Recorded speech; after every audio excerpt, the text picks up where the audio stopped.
Welcome back to the Shared Practices podcast. This is in the middle of COVID-19. We've just had some major legislation published about these grants and the loans that you can get, the SBA loans. I wish that I had today for you guys someone who was like an expert on all of this and understood all of it. I'm still processing all of this. It looks like that 10 grand makes a ton of sense to sign up for if you haven't already. But definitely look into it. We're not giving HR advice right now or legal advice. But at the end of the day, the hard part about all of this too is that it is developing so quickly that there's not enough time for us to give a lot of confident recommendations on what you should do in your circumstance and your scenario. So all I can say is do your homework at this point. And I think the ADA did a webinar last Friday. I don't know if everyone's going to have access to that, but there's some stuff out there to help you digest all of the legislation that's getting passed in rapid fire. We don't want to give you bad advice, and we don't want to speak authoritatively on something that we really don't have a depth of knowledge on and is changing so quickly. However, this interview was a great interview that we had at Voices of Dentistry. It's with Rohit Garg from Practice by Numbers, and he was just excited because we were going to have a conversation around leadership and leading a team rather than numbers. You know, Rohit loves numbers and Practice by Numbers is all about that. However, he also has a ton of experience leading teams. And I loved this episode. I love the conversation that we had and the takeaways that we had. So you guys will enjoy this interview with Rohit Garg from Practice by Numbers. Welcome. I have Rohit Garg with me today from Practice by Numbers. We are here at the Voices of Dentistry in Rohit's room. Rohit's got a beer. He's got one in him, maybe two. Two. This is the third one. Okay, the third one. So we're going to get some honesty here. There you go. The conversation as we were walking into the room, you said, I am so glad to be talking about anything but numbers. Oh, yeah. That's been my life for the past... Oh my God, 4 years now? Yeah. So let's talk about something else. Yeah. So before you created Practice by Numbers, tell me about some of the leadership roles and roles that you had before that. So I'm an engineer by trade. Okay. And I was a technical person. So that means I was doing coding and I used to build products. And like with any good engineer, it's not a good example, but I'll give it anyway. With any good engineer, the logical next step is to stop coding what they're best at and try to manage people. Right. And that went awfully bad. Okay. So, and I think that applies directly to dentists because you spend all this time training to do dentistry. And so what do? Now you're in charge of a team of people. Which you've never been. Right. In dental school, you're not. It's you and your assistant. That's it. So tell me, what was hard about leadership for you when you first moved from doing the work to leading others who were doing the work? So that's called like stages of development, right? So there's stage 1, there's stage 2, and there's stage 3. Stage 1 is where you're just working for yourself. You get tasks and you do those tasks. Mm-hmm. You require some level of supervision. And then you have where you start managing people who do the work for you. And yet another level is you manage the people who manage the people that do the work for you. Yeah. Okay. So you progress. Now, when you have a transition from doing the work to managing the people to do the work, that's one of the hardest transitions to make. After that, it gets a little bit easier. And why is that hard transition to make is because you are the expert. You want to jump in and do everything. And that's a problem in the dental office as well, because the dentist is the expert in most cases. And good dentist is the expert in most cases. They want to jump in and do everything. Which is the opposite of George. We've had a lot of George is a dentist who likes to delegate and have everyone do everything. I will say I think the average is exactly what you said, where the dentist wants to be involved and wants to research it and has a feeling of, well, if I could learn dentistry, I could learn this, and I can do some of this myself, and tends to not want to outsource things and keep them in house. And like, I can do this. Well, it's actually worse than that, because what happens is, and again, this is just my opinion after talking to maybe 2,000 dentists for the past 2-3 years, Sure. and personal experiences as well, that a dentist will jump in and do the things that they should be delegating, and the things that they should be not delegating, they delegate. Okay, so things like, hey, what's going on with the front office? How is my new patient experience? They're delegating that to their front office person.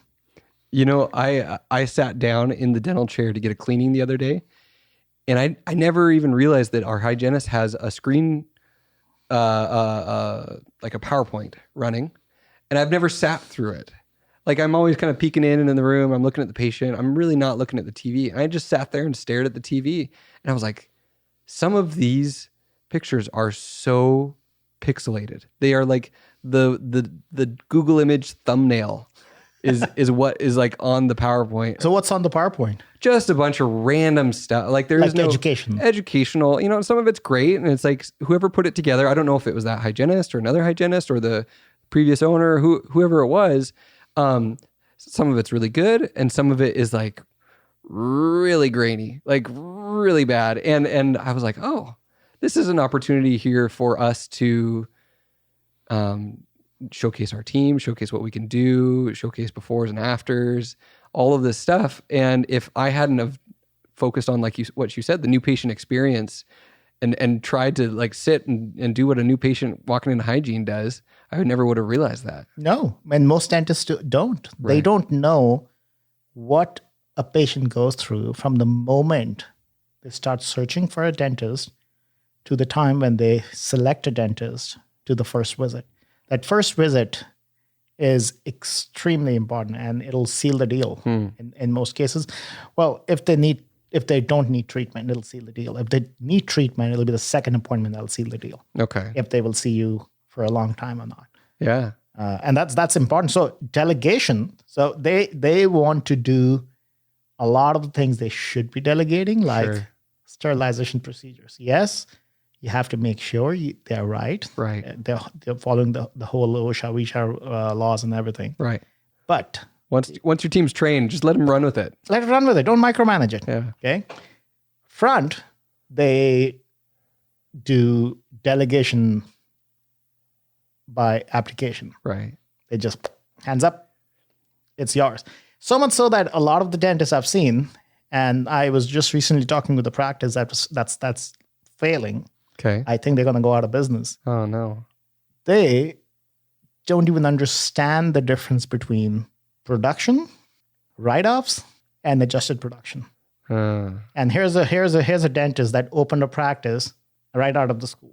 We have a lot of examples on our podcast of people who are like George, who are very business oriented and have done a lot of their own research and a lot of their own learning in school. And therefore, when they jump straight into a practice, it's still craziness, but at least they're armed with some of the basics. That is not an excuse to dive right in when you don't even know what you're doing. I think in general, there's a lot of that going around, that running a practice is not difficult till people jump in. I'm very fiscally conservative. Okay. Right. So you have a $500,000 loan. You either buy a practice or you do a startup and you get another $500,000, $600,000, $700,000 loan, and your practice fails, you are screwed. Right. I want to go back to, though, the first time that you were taken out of a doing the work position to supervising. How many people reported to you the first time you had people reporting to you? So it was sudden, right? I was in the trenches, and then suddenly I had 10 other people that I had to take care of in the trenches. Okay. And it was a disaster. I would constantly be in their works. I would be micromanaging them. Things that I should be talking about to them, I would ignore that stuff. Right? I would talk about everything but the person. Okay. I couldn't care. Didn't quite understand because I didn't need positive reinforcement. I've never did. But there are a lot of people that do. Well, so I think this is another salient point for dentists. Personalities very much play into this. Some dentists love interacting with people And, the dentistry and working on the teeth, that's just fine. Other dentists like love the teeth and the engineering of it and the margins and They should never buy a practice. and that's an important self-awareness to realize, like, if you don't like managing people, practice ownership will always be extremely difficult. It will be draining, because here's how I feel about practice ownership, meaning dentistry or even physician. You are in the business of managing people. Okay, you're managing your staff, you're managing your patient. In a lot of cases, you're managing your patient's families, you're managing their anxieties, you're managing your vendors. If you don't like managing people, do not be in the business. Then just do the dentistry. Just come in, put your head down, do the dentistry, get 30%. You produce $600K, 30% is $180,000. It's not a bad check. Right. Just take that and go home. Right. No, and that is one of the things I said in season 1 was willingness to lead people and manage people, and willingness to learn the business side of things. If you have those two things, and those are exciting or something that you're willing to put in work around those, then that's like the bare minimum. Well, I want to add one more thing to that. Okay. Not my job. Okay. There's a lot I have seen, even in young dentists, which they think it's not my job. And that's a bad mentality. Like, if the toilet is clogged, they need to get that plunger and unclog that toilet. There's no shame in any game. It's your business. Right. Right? The buck stops with you, and they don't understand it. It's never not my job. It's never not my job. And that's something I think a lot of the startups and even older dentists don't understand, because they're so used to delegating, having assistant for this, having assistant for that. You have 3, 4, 5 people. Maybe you were associating, you were in a DSO setting, everything was handed over to you. But when you're in a startup, everything is your job. Yeah. Everything is your job. So I think that's a great differentiator. I also think that's a humility piece that lends itself to being able to lead. If your team sees you're willing to do anything and you just care about getting it done, they'll jump in. They'll jump in. Yeah. And then when they're doing it, they're not resenting you because they think you're entitled and you feel like that's below me. Leading by example, Yeah. right? That's what the dentist is doing. That's what the owner is doing, male or female, leading by example. Yeah. So I think one of the things you said earlier just now was about, you said you weren't asking about the people. You were asking about the work. Yeah. Like that human connection side of dentistry, like why is it important that our team, this almost sounds like a stupid question when I say it this way. Why is it important that our team knows that we care about them? Because they spend, I don't know, man, 2/3 of their waking hours with you. Right. Right? So, And if they do a really, really, really good job, they may not make extra money from that. And depending on bonuses and all of that, set that aside. If they do a really good job, you end up making more money. it's absolutely true, but there's also they may make more money. They may, not. depending on bonusing. They may not. Yeah. But there's also a lot of salient appreciation here, Sure. meaning you want to go to work. Yeah. You want to feel appreciated. You want to know that there's somebody that cares about me, that I'm just not, what do you call it? A warm body, right? Or we call them carbon-based units in engineering, right? We just call them, they're carbon-based units.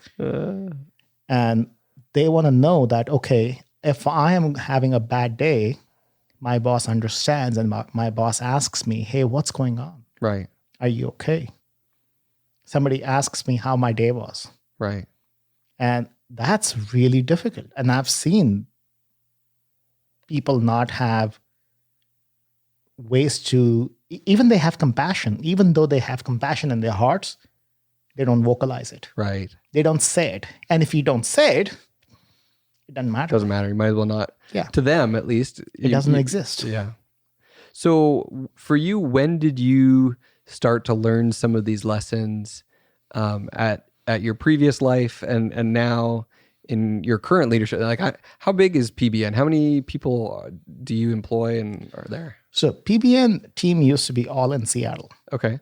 And now we are spread. Now we have team in Seattle. We have one person down in LA. We have somebody in Louisiana. Then we have an offshore team of about 8-9 people in Asia. Okay. So we have grown quite a bit. And next year, with more features coming in, it's going to continue growing. And I'm going to have to hire a real people manager because I'm the people manager right now. Right.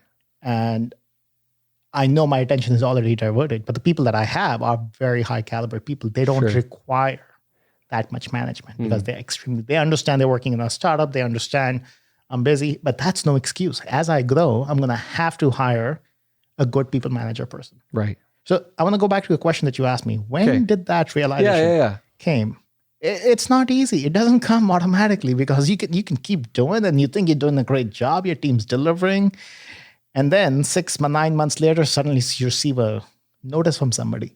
I'm quitting. I'm burnt That's the out. first time. That's the first time it hits you. It's like, was it me? Did I do something wrong? They sometimes tell you, sometimes they don't.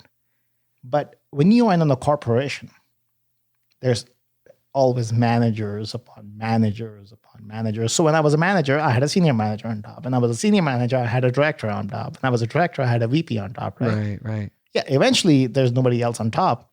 But even there are executive coaches. They help you. They give you feedback. They observe you, give you feedback. So that's an incredible opportunity when you're in a big organization to get that continuous feedback. You have one-on-ones. That's another huge tool, one-on-ones. Having one-on-ones with each and every member of your staff. When was the last time you had one-on-ones with your staff members? You don't have to answer that. No, I was going to say, And I think feedback to them, and you and I were talking about this as we were walking in as well, was feedback to the dentist. Yeah. So feedback to the manager. What's the problem there? There is no feedback. Yeah. Right? So as a manager, I was a sucky manager. When I first year, I was horrible. Meaning, looking back, I thought I was doing great at that time. You felt good about it. Yeah. I was like, oh my God, I'm a manager. Right. Yeah, but I was not very good. And I got feedback from my manager. Right. So there was that feedback loop. The problem in a dental office is, first of all, you have no experience managing. Right. The second, you're the big dog. So there's no manager above you. There's nobody above you. You know, it's like when was that emperor was roaming around naked in the streets, nobody would say that, hey, you don't have any clothes on. Right. Who's going to say?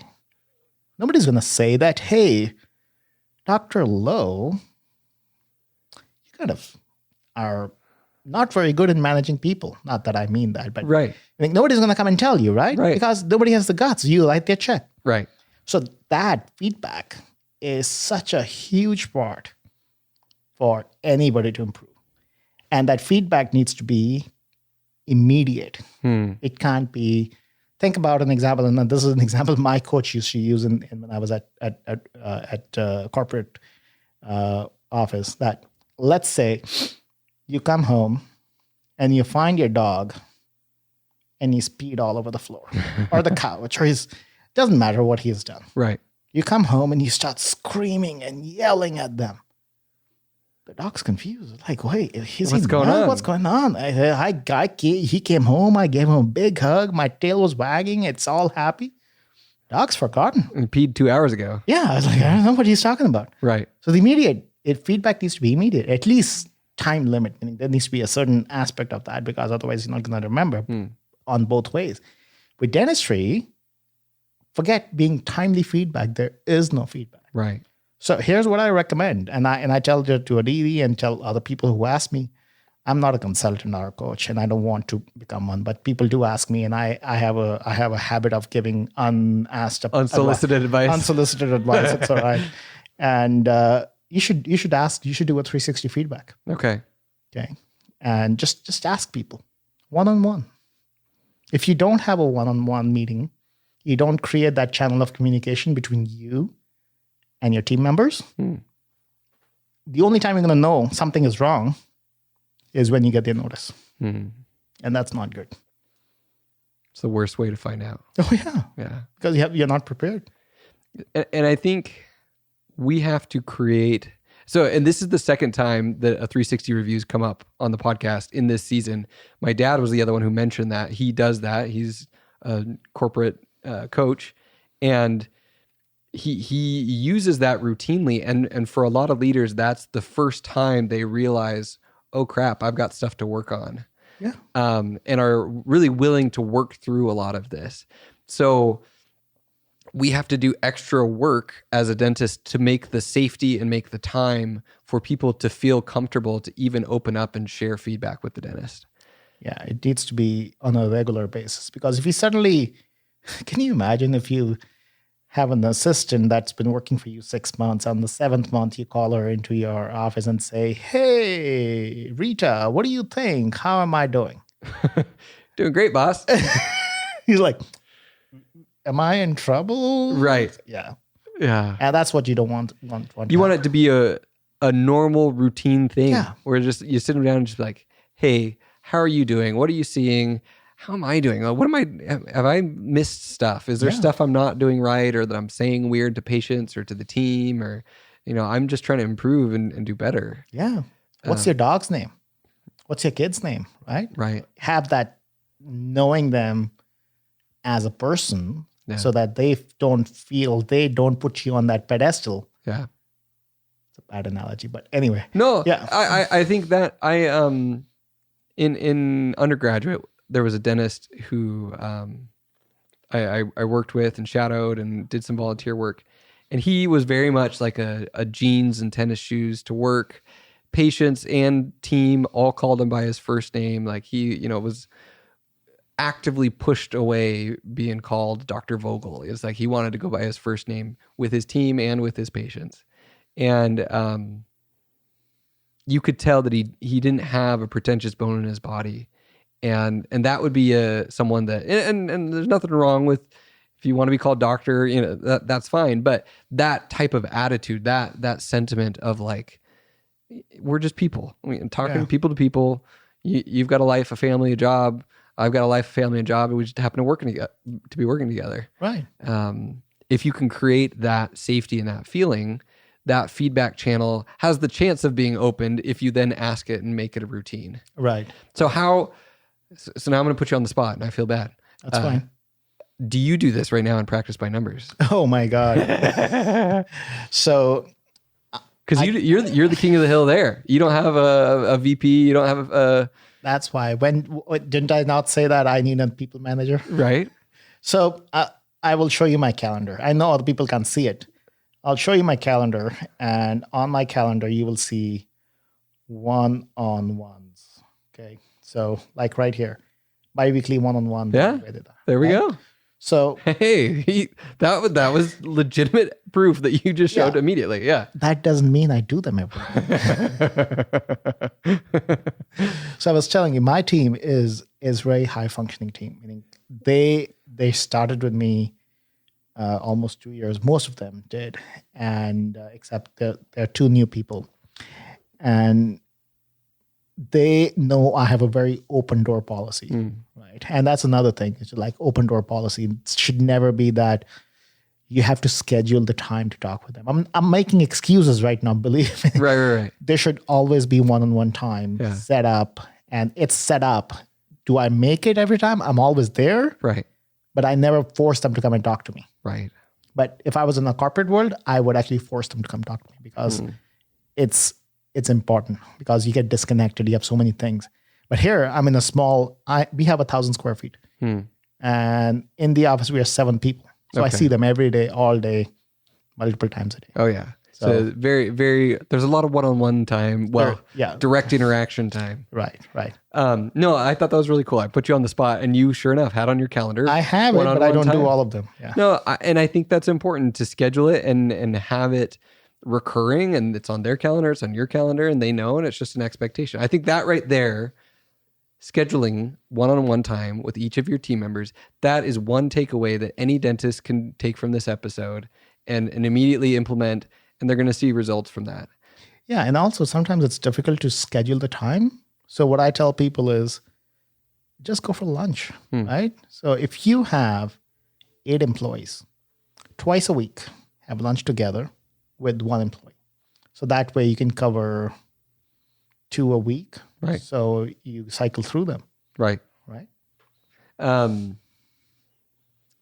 What do you, so it sounds like, you were talking about getting to know them as a person, talking about all these things. Is there anything specific that you try and follow up on or ask, or is it a very just kind of free form checking in? It's if something's troubling them, right? It usually comes up. Well, it's big kudos to you if you can recognize it from the body language. Okay. Because if you recognize it from the body language, they will like you even more. Because just imagine you go into a one-on-one with your boss and your boss asks you, hey, what's going on, Richard? Are you okay? Yeah.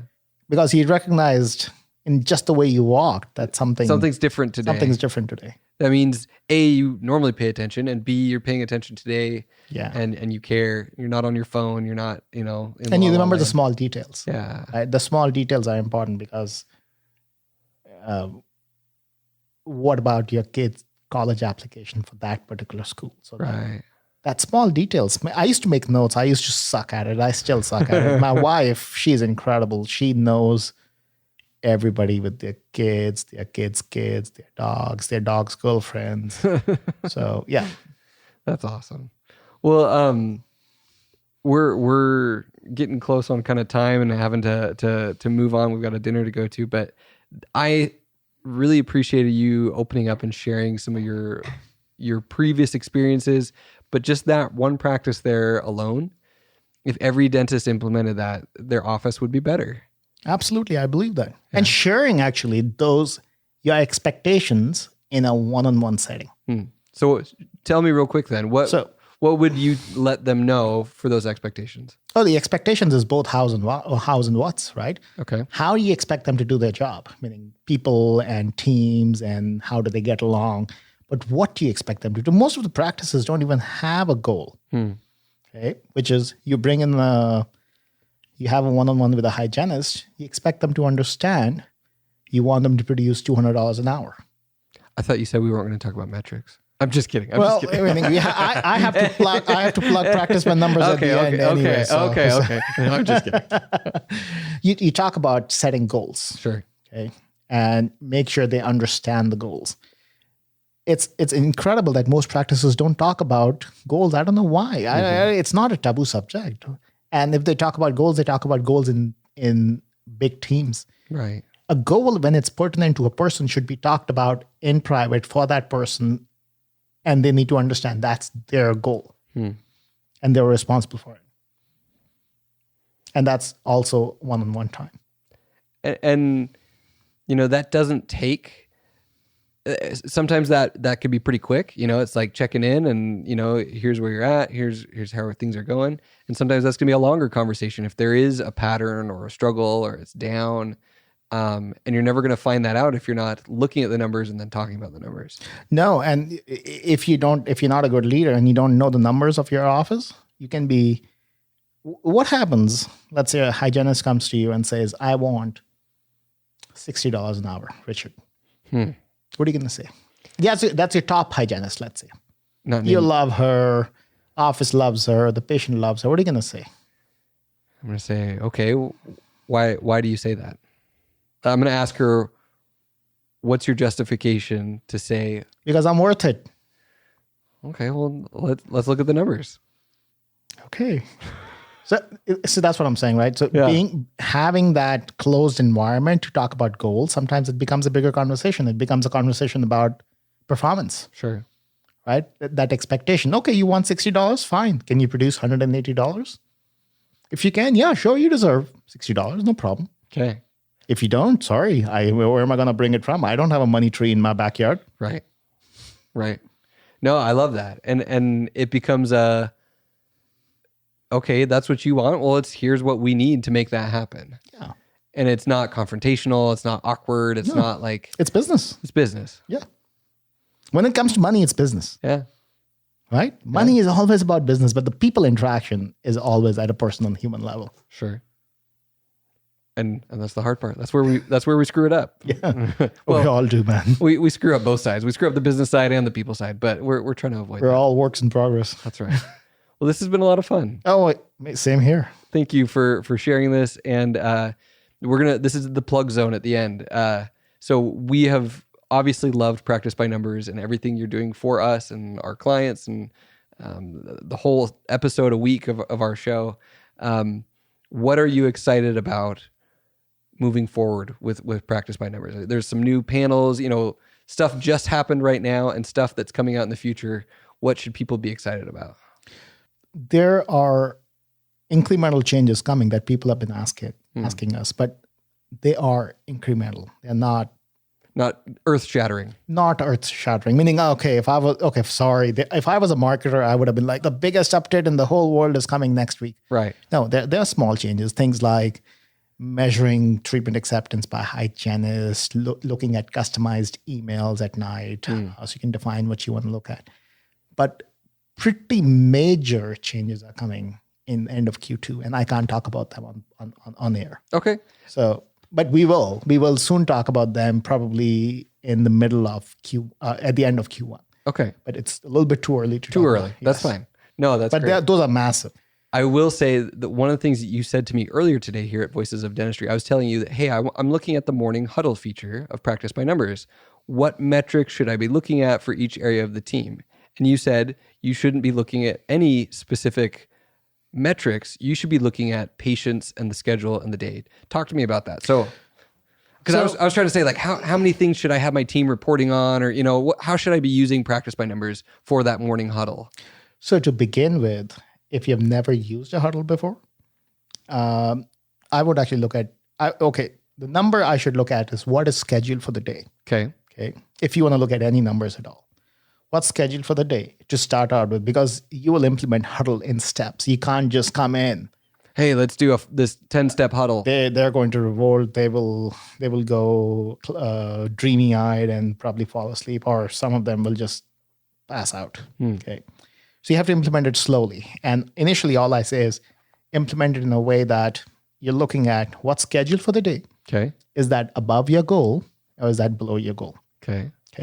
That's one. And then you turn your attention to the hygienist side, because hygiene is the most important area where they can make or break things. Okay. They can pull treatment. They can help you. So what you do is you look at all your hygiene columns one by one.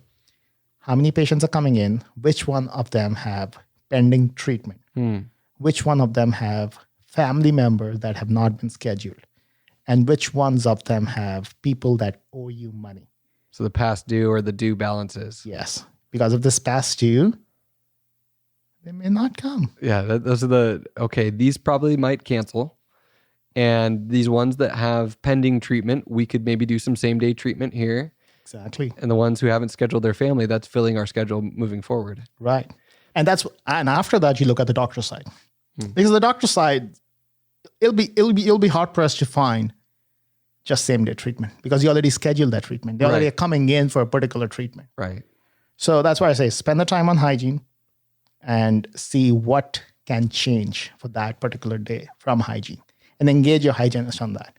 And the other thing that ties into that, I like that you have on the huddle dashboard new patients for that day. So how many new patients are coming in that day?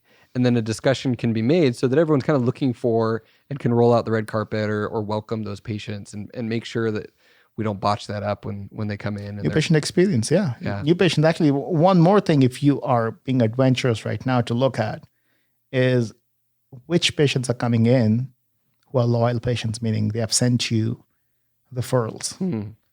Positive reinforce. Everybody needs it, man. From a little dog, hamster to human beings, right? Everybody needs that positive reinforcement. Right.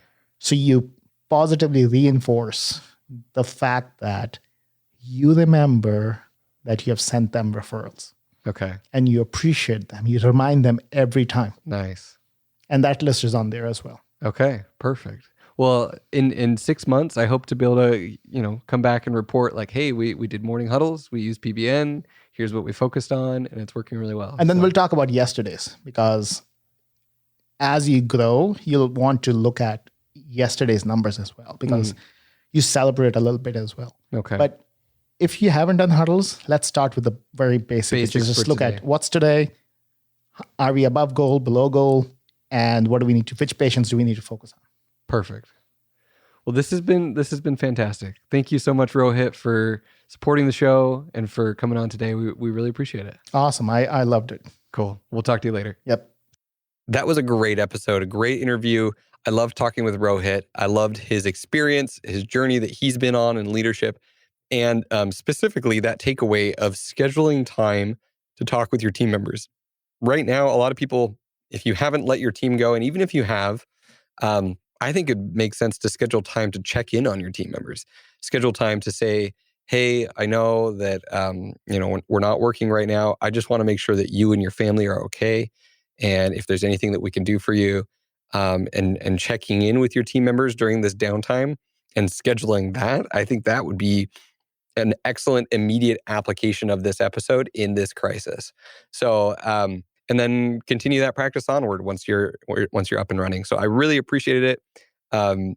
This interview with Rohit, practice by numbers is essential to our coaching and to also our practice underwater episodes. So we've really, really enjoyed and been blown away by the power of practice by numbers. And if you guys haven't signed up and haven't looked into it for your practice, you absolutely should. So we will talk with you, I think, on 2 days from now. On Wednesday, we're going to have a special interview with Peyton Keller from our Facebook group. He's a D2 who's put together an amazing 105-page Google Doc of shared practices notes. And we talked with him. We just had a fun conversation just minutes before I'm recording this right now. So you guys will hear that in a few days. We'll talk with you next time on the Shared Practices podcast. I'm excited to announce a partnership with Sandy Pardue. We are rebooting the Dental Drill Bits podcast. Sandy and I sat down and said, what if we did a podcast together? What if we did a whole season of your show together? And it works out perfectly because I have a ton of questions and she has a ton of answers. So we combined my skill at asking questions, but not necessarily knowing the answer, and her skill at answering every single question with a wealth of knowledge, specific examples, and experience. If you want to get your dental practice organized, if you have trouble with understanding the roles and the functions and the systems of your office, join us every Tuesday on the Dental Drill Bits podcast.